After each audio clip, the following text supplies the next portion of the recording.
주연적으로 7번째 주일 3부 예배로 영광 돌리는 귀한 성도들에게 하나님의 한량없는 은혜가 함께하기를 주님의 이름으로 축복합니다. 세상에 존재하는 모든 만물에는 고유한 뜻과 그리고 가치가 있습니다. 따라서 하나님께서 우리를 구원의 자녀로 세워주심, 또 몸된 교회로 불러주실 때에는 나를 통해 이루고자 하시는 하나님의 놀라우신 계획과 섭리가 있는 것입니다. 따라서 우리는 살아가면서 이제는 삶의 초점이 나에게 있지 아니하고 나를 부르신, 나에게 원대한 꿈과 계획을 가지고 나를 부르신 하나님께 두고 살아가야 될 줄 믿습니다. 또한 우리의 신앙의 삶의 초점은 나에게만 국한되어 있는 것이 아니라 이웃에게 범위를 넓혀 가야 됩니다. 즉 우리의 삶의 초점은 우리라는 신앙 공동체에 있습니다. 즉 교회 공동체에 있다라는 말입니다. 그러면 오늘날의 교회는 어떠한 일을 감당해야 될까요? 교회는 주어진 본질적인 사명에 목숨을 바쳐 충성해야 되는데요, 교회의 본질적인 모습은 외형적인 화려함과 웅장함이 아닙니다. 또한 물론 우리가 구제 사업을 행해야 되겠지만 구제 사업 또한 본질적인 교회의 문제는 아닙니다. NGO 단체는 교회보다 더 많은 그런 활동들을 감당합니다. 자, 그러면 교회가 해야 될 일이 무엇일까? 교회가 해야 될 일을 살펴보려면 우리는 먼저 예수님이 어떤 일을 행하셨는가, 이것을 곰곰이 생각해 봐야 됩니다. 왜냐하면 교회는 예수님이 하신 일을 하는 공동체이기 때문에 그렇습니다. 에베소서 1장 23절에 교회는 그의 몸이니 만물 안에서 만물을 충만하게 하시는 이의 충만함이니라 말씀합니다. 교회는 예수님의 몸입니다. 따라서 예수님이 행하신 일을 하는 단체가, 공동체가 바로 교회입니다. 현대 선교의 아버지인 윌리엄 캐리는 하나님으로부터 위대한 일을 기대하라, 그리고 하나님을 위해 위대한 일을 시도하라 라는 말을 외쳤습니다. 많은 사람들이 지금은 타국에 나가 선교할 때가 아니다, 내적으로 우리가 좀 더 힘을 키워야 된다라는 부정적인 말을 했을 때 캐리는 이 말을 하면서 인도 선교사로 출발합니다. 하나님이 위대하신 일을 교회에 가시고 시도하시니 우리는 그 말씀에 순종하여 나아가자라는 부르짖음이 결국 영국에 침체된 18세기의 교회의 놀라운 부흥을 이루는 디딤돌이 되었습니다. 이 세상에 우리가 추구하는 수많은 일들 가운데 가장 위대한 일은 선교며 전도인 줄 믿습니다. 다시 말하면 사람을 살리는 일, 이것이 가장 위대한 일입니다. 오늘 본문 35절에 예수께서 모든 도시와 마을에 두루 다니사 그들의 회당에서 가르치시며 천국 복음을 전파하시며 모든 병과 모든 약한 것을 고치시니라 말씀하는데요, 마태복음 4장 23절에도 동일한 말씀이 있죠. 예수께서 온 갈릴리에 두루 다니사 그들의 회당에서 가르치시며 천국 복음을 전파하시며 백성 중에 모든 병과 모든 약한 것을 고치시니 말씀하고 있어요. 예수님이 하신 3대 사역은 가르침과 그리고 전파와 치유입니다. 따라서 예수님이 하신 일을 감당하는 교회도 이 3대 사역에 충실해야 될 줄 믿습니다. 우리가 구체적으로 이 부분에 대해서 함께 묵상하고자 하는데요, 제일 먼저 우리에게 주시는 교훈은 티칭, 교육입니다. 자, 오늘 본문 35절에 보면 예수께서 모든 도시와 마을에 두루 다니사 그들의 회당에서 가르치시며 라고 말씀하죠. 예수님의 중요한 사역 가운데 가장 중요한 첫 번째로 나타나는 사역을 가르침, 교육이라고 이야기합니다. 사복음서에 보면 예수님은 어떠한 지역을 방문할 때마다 회당에 들어가서 가르치시고 라는 말씀을 자주 보게 돼요. 예수님은 어디에 가시든지 하나님의 말씀을 가르치셨습니다.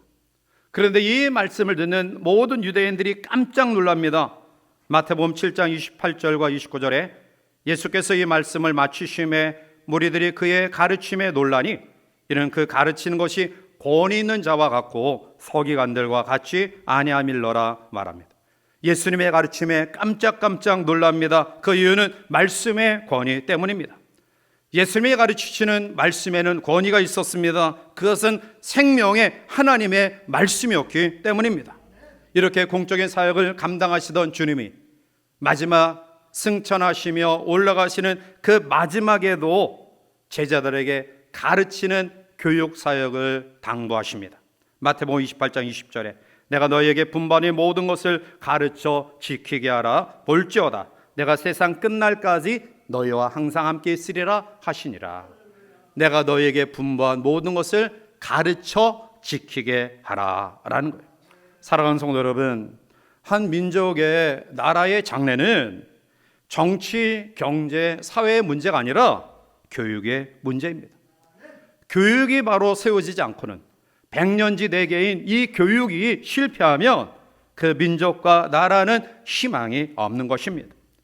오늘날 전 세계에서 교육에 힘을 쓰고 그리고 가장 성공적인 교육의 현장을 보여준 나라가 이스라엘 나라입니다. 그들은 약 2000여 년 동안 나라 없이 유리방황하는 아픔을 경험했고요. 우리가 잘 알듯이 세계 2차 대전 때 독일의 나치 정부 히틀러로 통해서 약 600만 명의 유태인들이 학살되었습니다. 그런데 이러한 나라 없이 방황하는 그리고 외부적인 핍박과 그 환난 가운데서도 그 민족이 끈질긴 생명을 이어온 이유는 바로 성공적인 교육 때문이다라는 거예요.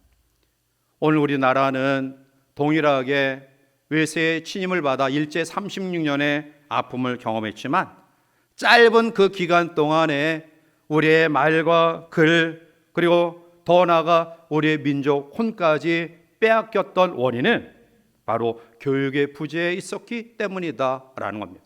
따라서 지금 세계 곳곳에 청소년의 문제가 이제 크게 대두되고 있는데 이스라엘 나라는 청소년의 문제가 없습니다. 그것은 바로 그들의 교육이 학교 교육에 머물지 아니한 그러한 가정으로부터 교육이 출발되었기 때문입니다. 코로나19 재난을 경험하면서 예배가 중단되고 현장 예배가 제한된 그런 가운데서 우리의 삶 가운데서 가장 아름답게 또 드러났던 것은 바로 가정의 신앙교육이 바로 세워짐이 얼마나 중요한가를 우리는 절실하게 깨달아 알게 되었습니다. 마지막 되면 성전 제사가 파괴되어지고 하나님 앞에 모임도 자유롭지 못하고 모임에 있어서 핍박과 환난이 가중되어지는 때에 그 속에서 개인과 가정이 하나님 앞에 온전히 세워질 수 있는 가장 귀한 비결은 바로 교육이다라는. 자, 그런데 이스라엘 민족의 교육의 근본이 뭐냐? 그들을 이처럼 위대한 민족으로 세운 교육의 근간이 뭐냐? 그것은 쉐마 교육입니다. 신명기 6장 4절과 5절에 이스라엘아 들으라 우리 하나님 여호와는 오직 유일한 여호와시니 너는 마음을 다하고 뜻을 다하고 힘을 다하여 내 하나님 여호와를 사랑하라. 쉐마 교육, 쉐마 이스라엘. 쉐마라는 말은 히브리어로 들으라라는 말이죠. 쉐마 이스라엘, 이스라엘아 들으라. 오늘 그들의 쉐마 교육의 중심은 두 가지입니다. 하나는 유일하신 하나님, 그리고 또 하나는 그 유일하신 하나님을 마음과 뜻과 힘을 다하여 사랑하라, 섬겨라, 경외하라 라는 신앙의 교육입니다. 사랑하는 성도 여러분, 오늘 우리의 삶의 가치를 어디에다 두고 있는지, 오늘 보릿고개를 경험했던 70, 80년도의 어려움을 경험하면서 경제 부흥을 일으켰던 그런 세대는 경제가 우리의 힘이다 라는 의식을 가지고 있지는 아니한지, 50년대에 동족 상잔의 비극을 경험한 세대는 나라 잃은 이 아픔이 얼마나 큰가, 군사력이 힘이다, 그것이 가치다, 이러한 의식들을 가지고 있지는 아니한지, 우리가 이런 어려운 역사적인 배경을 경험하면서 단순히 세상 출세의 목적을 두고 인류 대학에 진학하고 좋은 직장에 취직하여 출세하고 돈 많이 벌어 일신의 부귀 영화를 누리는데 우리의 삶의 가치를 두고 있지는 아니한지, 우리의 자녀들에게 그러한 의식을 강요하고 있지는 아니한지, 오늘 이 시대의 혼란스러움은 바로 이 본질적인 가치에서 떠남이 있다, 즉 하나님의 말씀을 떠남이 있다라는 사실을 다시 한번 심각히 기억하고요, 역사의 종말을 향하여 치달아가는 이때에 가치의 현 주소를 몰라 방황하는 현대인들에게 시급하게 가르쳐야 될 진리는 하나님의 말씀이다.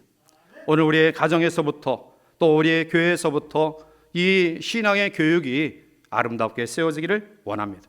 두 번째로 예수님의 사역은 프리칭, 전도 사역입니다.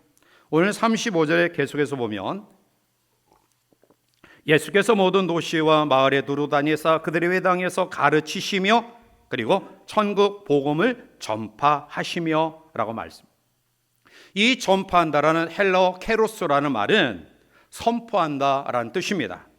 이 케로스라는 말은 왕명을 받은 자가 그 왕의 명령을 고지시키며 그리고 전하는 것, 이게 케로소, 전파하는 거예요. 자, 오늘 우리는 만왕의 왕이신 하나님의 명령을 부여받은 하나님의 사람들입니다. 이제 우리는 그 왕명을 부여받아 세상에서 왕이 주신 명령을 고지하고 선포해야 돼요. 그러면 만왕의 왕이신 하나님이 우리에게 주신 왕명은 뭐냐? 그것은 복음, 뉴 앙겔리온, 굿뉴스, 좋은 소식, 즉 생명의 소식입니다. 오늘 우리가 예수 그리스도를 믿으면 하나님의 자녀가 된다, 이 생명의 복음을 전파해야 될 줄 믿습니다. 왜 이것을 전파해야 될까요? 이게 예수님이 오신 목적이에요. 하나님이신 그분이 하늘의 영광을 버리시고 낮고 천한 이 땅에 육신의 몸을 입고 오시고요, 무덤에 내려가시기까지 낮아지신 이유는 바로 인류를 구원하기 위한 영혼 구원이에요. 이것은 우리가 지금 시급하게 될 일입니다. 요한복음 4장 35절에 보면 너희는 넉 달이 지나야 추수할 때가 이르겠다 하지 않느냐? 그러나 나는 너에게 이르노니 너희 눈을 들어 밭을 보라, 휘어져 추수하게 되었도다 라고 말씀해요. 농부가 열심히 땀 흘려 수고했는데 가을 추수기에 그 추수의 때를 놓쳐버리면 1년의 애씀이 헛될 수밖에 없는 것입니다. 오늘 주님은 우리에게 눈을 들어 밭을 보라, 휘어져 추수할 곡식이 많다라고 말씀하고 있어요. 시급하고 절박합니다. 아이들을 키우는 엄마가 아이들과 함께 더불어 놀이하면서 집안에 이제 예전에 제가 아이를 키울 때 그런 경험이 있는데요. 전방에 추우니까 그냥 겨울 같은 데는 온 방에 그냥 이불을 다 깔아놔요. 그리고 거기에 이제 이 밥 먹는 또 성경 보는 책상, 야트만한 책상이죠.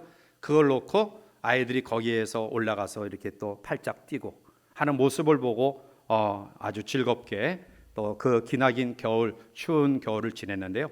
자, 만약 싱크대 위 아니면 그 높이 위에 2-3살 박이 어린아이가 올라갔다 합시다. 주저주저 하고 있을 때 어머니는 어떻게 대합니까? 얘야, 떨어져 다쳐, 조심해, 그렇게 이야기할까요? 아닐 거예요. 야! 가만히 있어. 엄마가 할 때까지 가만히 있어. 아마 성급히 달려가서 아이를 품에 안고 땅에 그 방에 내려앉힐 거예요. 여러분, 성경은 우리에게 우리 장로님이 기도하셨지만 처처의 기근과 지진, 나라와 나라가 민족의 일어나 칠 것이다. 물론 이 땅이 창조한 때부터 기근과 지진, 재난과 전쟁의 소리는 떠나지 않았어요. 그런데 우리가 주의 종말이 가까움을 알 수 있는 이유는 그 규모의 범위, 그 피해의 그 범위가 너무 크다라는 거예요. 한 번 지진과 해일, 이런 것들을 통해서 수천 명, 수만 명, 이 귀한 생명들이 죽어가고 있어요. 또한 전쟁의 이 포효의 이러한 소리들이 예전보다 더 다발적으로 우리에게 나타나고 있어요. 사랑하는 성도 여러분, 잠언 27장 1절에 너는 내일 일을 자랑하지 말라, 하루 동안에 무슨 일이 일어나는지 내가 알 수 없다 말씀하고 있어요. 히브리 9장 27절에 한 번 죽는 것은 사람에게 정해진 것이요 그 후에는 심판이 있다라고 말씀하고 있습니다. 이러할 때 우리가 어떠한 마음과 의식을 가져야 될까요? 주님은 마지막 숨을 거두시는 순간까지 십자가 위에서 저들을 용서해 달라고 알지 못하는 인류의 죄를 위하여 십자가의 고진 고난을 받으셨습니다. 복음은 사람을 살리는 최고의 능력입니다. 교회는 주님이 하신 일을 본받아야 됩니다. 바로 사람을 살리는 이 일에 힘써야 될 줄 믿습니다.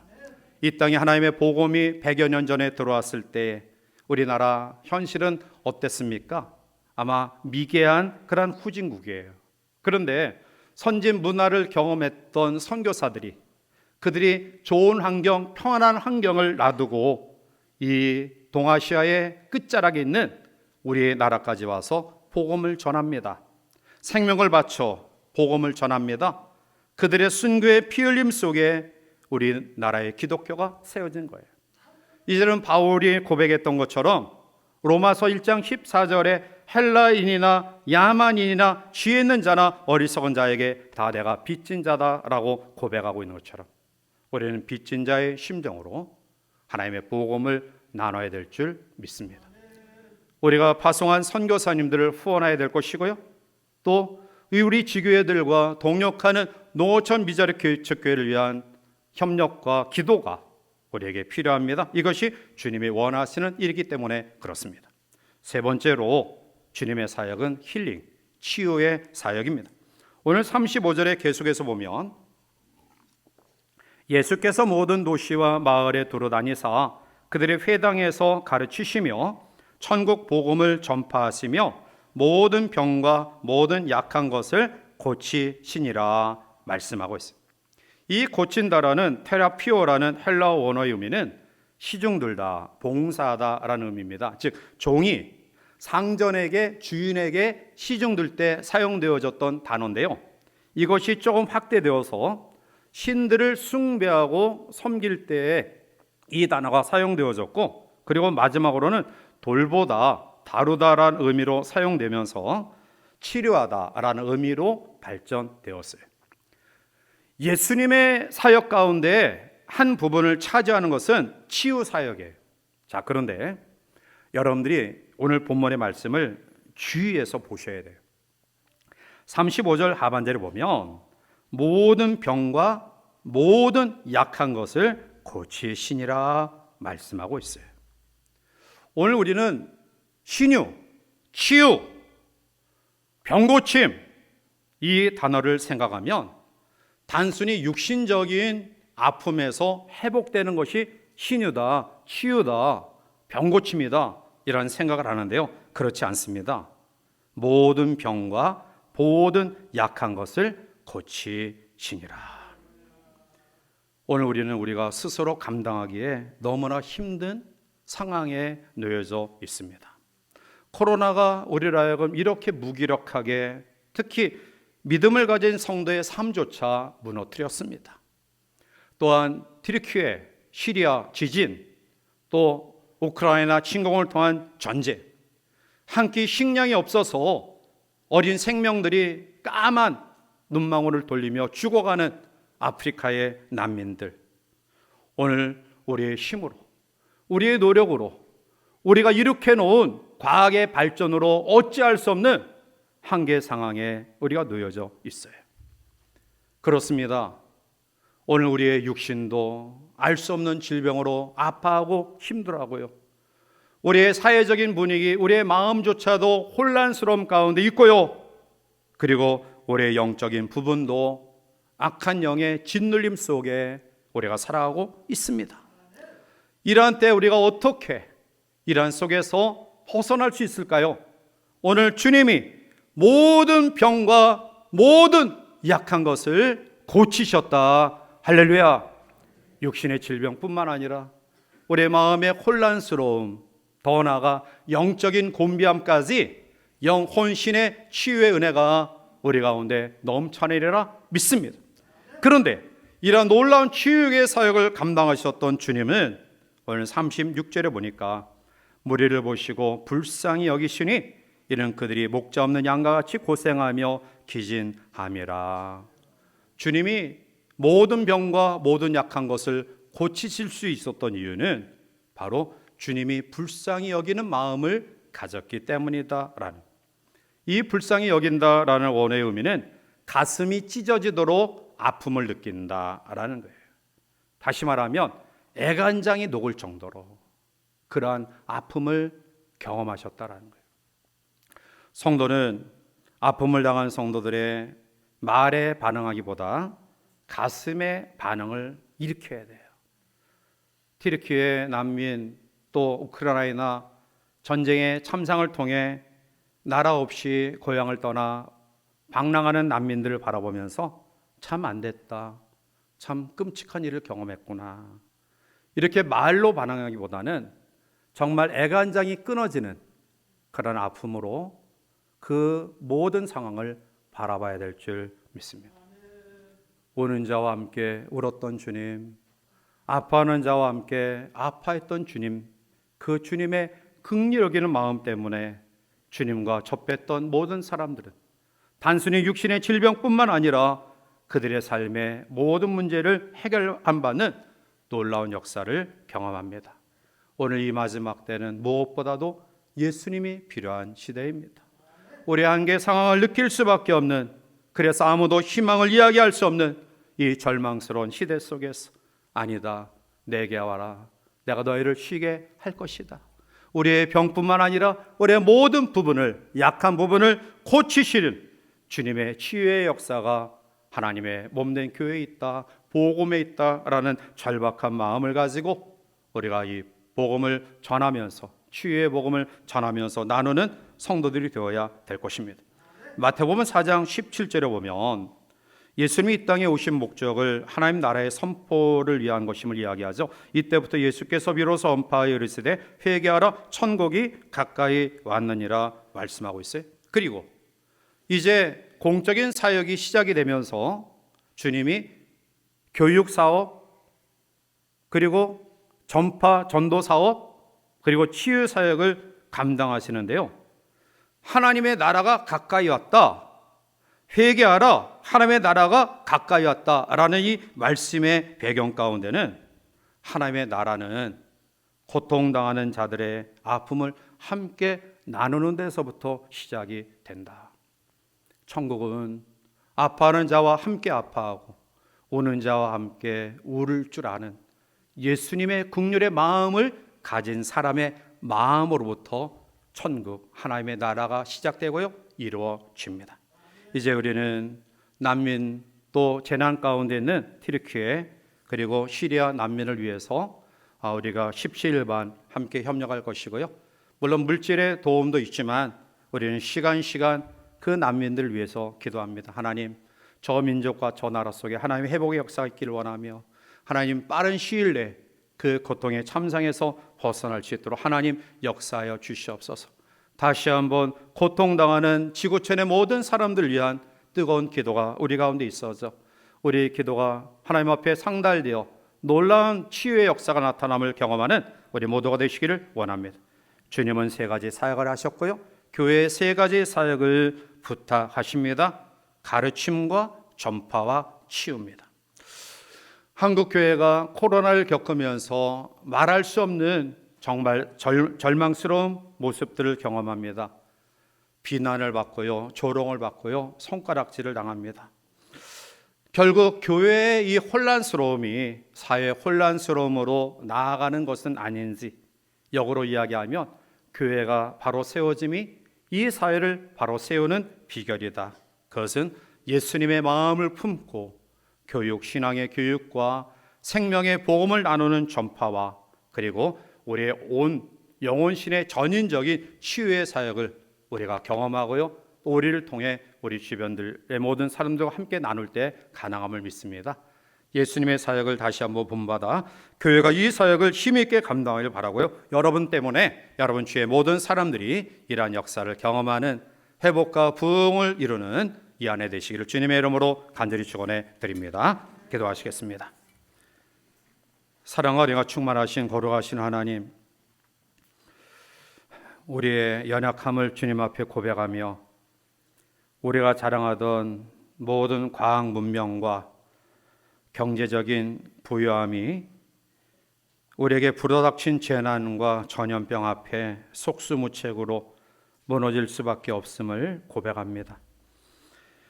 이러한 상황을 아신 주께서 2000년 전에 이 땅에 오셔서 생명을 나누며 우리에게 말씀의 교육을, 생명의 복음을 나눔을, 그리고 우리의 모든 문제의 치유함을 허락해 주셨습니다.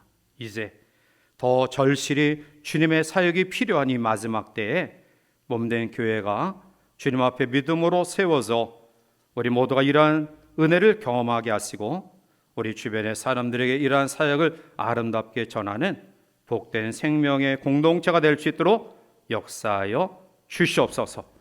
이 한 주간도 사랑하는 귀한 성도들의 삶을 온전히 지키시고 인도하시고 소망과 평강 가운데 역사하여 주시옵소서. 예수님의 이름으로 간절히 기도하옵나이다. 아멘.